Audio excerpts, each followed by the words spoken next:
குடும்பத்தினருடன் டெல்லியில் உள்ள பிரபல உணவகத்திற்கு சென்றார் ராகுல் காந்தி. பரபரப்பாக தலைப்புச் செய்திகளில் புகைப்படத்துடன் வெளியாகும் விளம்பரங்கள். ராகுல் காந்தியின் பிஆர் டீம் வேலை கடுமையாக இருக்க பாஜக கோட்டை விடுகிறதா? தேசிய பார்வை சேனல் நேயர்களுக்கு வணக்கம். நான் உங்கள் ஹேமந்த் குமார்.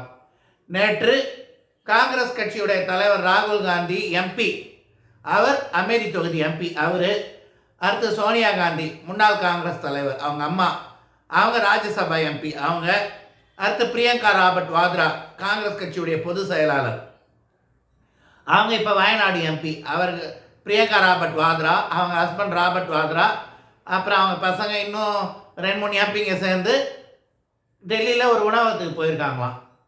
போயிட்டு பூரி பல விஷயங்கள் சாப்பிட்ருக்காங்க. அவங்க யாராவது ஏதாவது சாப்பிட்டோம், நம்ம அதை பற்றி கவலை இல்லை. நான் கூட தான் என் குடும்பத்தோட ஹோட்டல் போகிறேன். அப்பப்போ குடும்பத்தோட உணவகத்துக்கு செல்லாதவங்க யார்? உலகத்தில் பெரும்பாலும் ஏதோ ஒரு சூழலோ மாதத்துக்கு ஒரு தடவையாக போக போகிறாங்க. அந்த மாதிரி இருக்கும்போது இது ஒரு பெரிய செய்தியாக அனைத்து ஊடகங்கள்லையும் வந்திருக்கு. ஏங்க, எல்லாம் சாதாரணமாக செய்கிற விஷயம் இவங்க போகிறது எதுக்கு அவ்வளோ பெரிய பிம்பம்?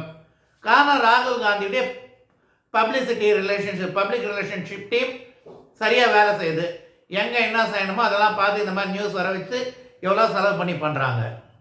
இல்லாட்டி பார்லிமெண்ட் நியூஸ் வந்து தமிழகத்தில் இத்தனை ஊடகங்களை இதை பற்றி ஏன் போடணும்? அந்தளவுக்கு தே ஆர் ட்ரெண்டிங்.